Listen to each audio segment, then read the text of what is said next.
que está previsto aí nesse acordo? Esse julgamento iniciou hoje, na verdade, em 24 horas, dia 2 de dezembro, esse acordo, então, ele foi finalizado. Qual foi o entendimento entre o relator, o ministro Gilmar Mendes, os governadores e secretários que se reuniram? Que o caso sobre o diesel, o gás de cozinha e o gás natural, eles vão continuar como item importante, essencial, itens essenciais, e ficarão entre cerca de 17% e 18% a limitação do ICMS. Já a gasolina vai ficar de fora dessa limitação e vai ter alteração, reajuste. E com isso, o que se espera é uma inflação novamente, já que essa alta sobre a gasolina não ficando sobre esse limite do ICMS em 18%. E qual foi essa justificativa? Alegaram que os veículos que utilizam a gasolina, esses condutores, os consumidores, eles têm uma autonomia de compra superior a quem usa ali o etanol e outros combustíveis. E com isso, então, ficaria de fora dessa limitação nos estados, autorizando esse reajuste, só que não foi chegado a nenhum valor especificamente. A gente relembra que existiu uma comissão, eu disse existiu porque realmente ela foi encerrada. Essa comissão ficou durante vários dias em reuniões na tentativa de chegar a ter um acordo, já que o estado, os governadores estão reclamando que não estão arrecadando assim como eles arrecadavam antes. Isso foi uma tentativa do governo federal aqui no Congresso Nacional em combater essas altas em relação aos combustíveis, o etanol, a gasolina. Havia uma ideia de compensar os estados, logo depois acabou conseguindo uma situação para ajudar esse auxiliar os caminhoneiros e limitando esse ICMS em 18%. Alguns estados que estavam acima de 22%, essa redução o consumidor conseguiu sentir e muito, só que era necessário rever até o final do ano. E agora é o final do ano e é importante essa discussão, e como foi judicializado, isso será julgado no STF. Se for referendado esse acordo sobre essa limitação em relação a esses itens essenciais, o assunto retorna aqui no Congresso Nacional, onde ele será refinado de fato. Algumas regras serão revistas. Então, em 24 horas haverá uma resposta se esse acordo vai continuar ou não. O que tem chamado a atenção da equipe econômica e de alguns nomes aqui no Congresso Nacional é que, de fato, a gasolina vai ficar de fora, e essa justificativa não está convencendo sobre esse reajuste acima de 18%. Isso será referente a diferentes estados, né? Exemplo, o estado de Mato Grosso, em São Paulo, Rio de Janeiro, que já tinham um ICMS exorbitante. Existe uma expectativa de que isso retorne. E isso retornando, o consumidor vai sentir e muito, viu, Cláudia? Com certeza. Ninguém quer ver um aumento aí na hora de abastecer, né? Obrigada aí, Bruno.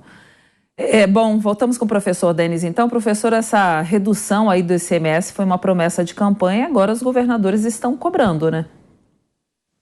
Pois você vê que assim, os argumentos sempre são falhos, né? Quem consome gasolina pode pagar mais. Mas a gente está falando de população inteira, então a gente está falando que o motorista entregador de mototáxi ou entregador de delivery, de moto, ele pode pagar mais? Tem certeza, né?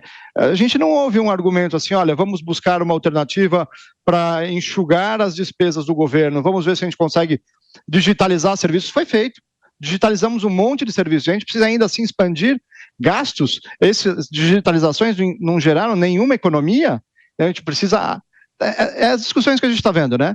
Aumento de gasto, aumento de arrecadação, vamos recompor as alíquotas de imposto que foram diminuídas. Então, bom, de certa forma a população escolheu por esse caminho, né? E é isso que a gente está enxergando, é isso que vai acontecer: aumento de impostos, aumento de gasto público, e o que, né, esse governo atual falava, né, vamos tirar o Estado das costas do empresário, da população, para que ele possa fluir e possa produzir mais. É o inverso, né? O Estado agora está subindo, se debruçando nas costas do contribuinte.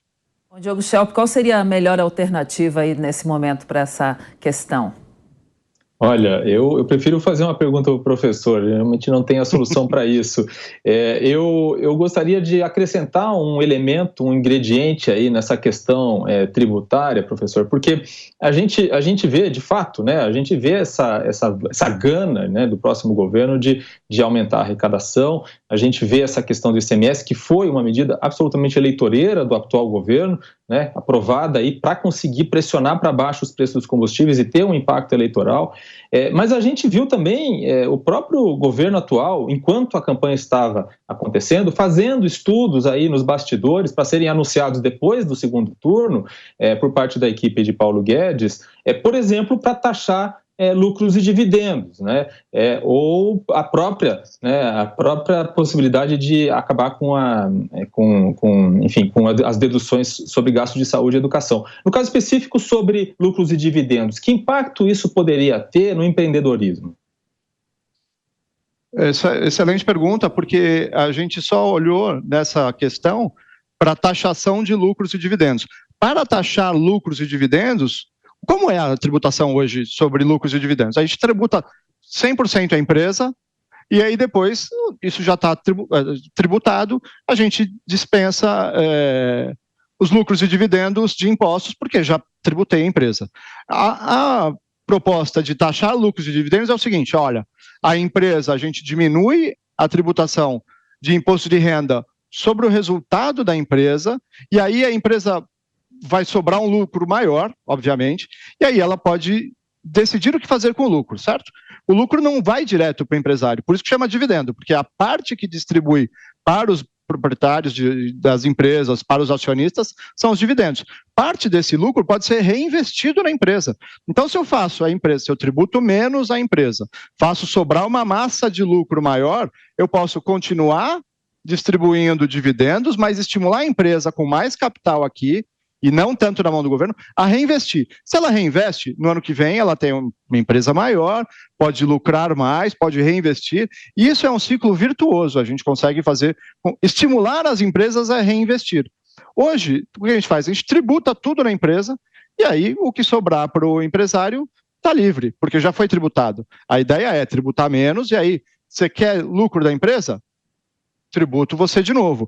Então, acho que não vai haver aumento de arrecadação naquele formato. Provavelmente, esse governo, como tem uma ímpeto de aumentar imposto, fala assim, não, mantém imposto a tributação das empresas como está e ainda coloca mais tributação sobre dividendos. Né? A ideia, a proposta inicial não era essa, era diminuir o imposto de renda da empresa e aí, se você quiser distribuir dividendos, você tributa o acionista. A ideia é estimular reinvestimento, é que ela pega aquele dinheiro e fala, não, põe para dentro, existe uma lei que obriga a distribuição de 25% dos lucros para dividendos, então a gente ia tributar isso aqui, ia distribuir 25%, mas a gente ia estimular as empresas, como os bancos fazem. Hoje os bancos distribuem somente o mínimo obrigatório por lei. O restante reinveste, por isso que os bancos vão crescendo, a matéria-prima do banco é capital, ele vai juntando capital. Eu vejo que aquela proposta de taxação de dividendos com redução da alíquota principal das empresas, super positiva. Precisamos ver qual que é a nova proposta que vai entrar desse novo governo.